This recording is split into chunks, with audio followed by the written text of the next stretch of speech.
পশ্চিমবঙ্গে সাম্প্রতিক বিধানসভা নির্বাচনে পরাজয়ের পর এবার নজিরবিহীন এবং ঐতিহাসিক সংকটে সর্বভারতীয় তৃণমূল কংগ্রেস। দলটির প্রতিষ্ঠাতা সাবেক মুখ্যমন্ত্রী মমতা বন্দ্যোপাধ্যায় এবং অভিষেক বন্দ্যোপাধ্যায়কে কার্যত একঘরে করে নতুন কার্যনির্বাহী কমিটি গঠন করেছে দলীয় বিধায়কদের একটি বড় বিদ্রোহী অংশ। ওপার বাংলার রাজনীতি কাঁপিয়ে দেয়া এই নাটকীয় দলবদল ও তীব্র ভাঙন কি মমতার রাজনৈতিক ক্যারিয়ারকে খাদের কিনারায় ঠেলে দিল? বিস্তারিত জানাচ্ছেন ত্রিবেণী তনু। পশ্চিমবঙ্গ বিধানসভা নির্বাচনে ভরাডুবির পর থেকেই সর্বভারতীয় তৃণমূল কংগ্রেসের ভেতর যে ক্ষোভের আগুন জ্বলছিল তা এবার প্রকাশ্য রূপ নিল। দলটির প্রতিষ্ঠাতা সভানেত্রী মমতা বন্দ্যোপাধ্যায় এবং কেন্দ্রীয় সাধারণ সম্পাদক অভিষেক বন্দ্যোপাধ্যায়কে দল থেকে কার্যত অপসারণ করেছে দলেরই একটি বড় বিদ্রোহী শিবির। গত 22 জুন কলকাতার নিউ টাউনের একটি আভিজাত হোটেলে 60 জন বিধায়ক এবং 70 জন সাবেক কাউন্সিলরের উপস্থিতিতে এক নাটকীয় বৈঠকে আগের কমিটি ভেঙে দিয়ে নতুন কার্যনির্বাহী কমিটি ঘোষণা করা হয়।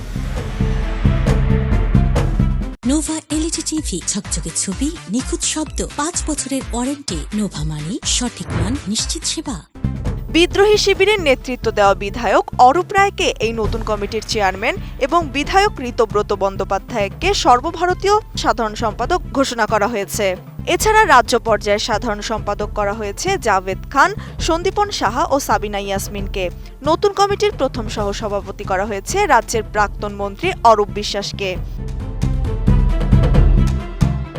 মূলত বিধানসভায় বিধায়কদের সই জাল করার ঘটনা প্রকাশ হওয়ার পর থেকেই এই বিদ্রোহের সূত্রপাত হয়। এর আগে লোকসভার 20 জন সাংসদ তৃণমূল ছেড়েছেন এবং রাজ্যসভার হেভিওয়েট নেতারাও পদত্যাগ করেছেন। এমনকি মমতার অত্যন্ত অনুগত হিসেবে পরিচিত ফিরহাদ হাকিম ববি ও রথীন ঘোষের মতো সিনিয়র নেতারাও এই বিদ্রোহী শিবিরে যোগ দিয়ে সহসভাপতির পদ নিয়েছেন। বিদ্রোহীদের এই চরম আঘাতের পর অবশ্য চুপ নেই মমতার নেতৃত্বাধীন কালীঘাট তৃণমূল।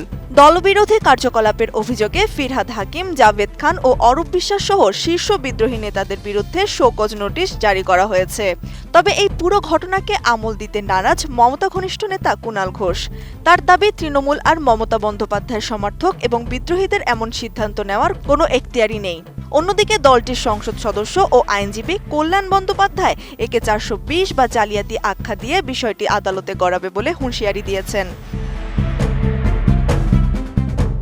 নিচুতলা থেকে ওপরতলা সবখানে এই তীব্র ভাঙন আর পাল্টাপাল্টি আইনি হুমকির পর এখন পশ্চিমবঙ্গের সাধারণ মানুষের মনে একটাই প্রশ্ন, শেষ পর্যন্ত কার হাতে থাকবে তৃণমূলের প্রতীক আর নেতৃত্ব? নাকি এই ভাঙনের পথ ধরে রাজ্য রাজনীতিতে তৈরি হবে সম্পূর্ণ নতুন কোনো সমীকরণ?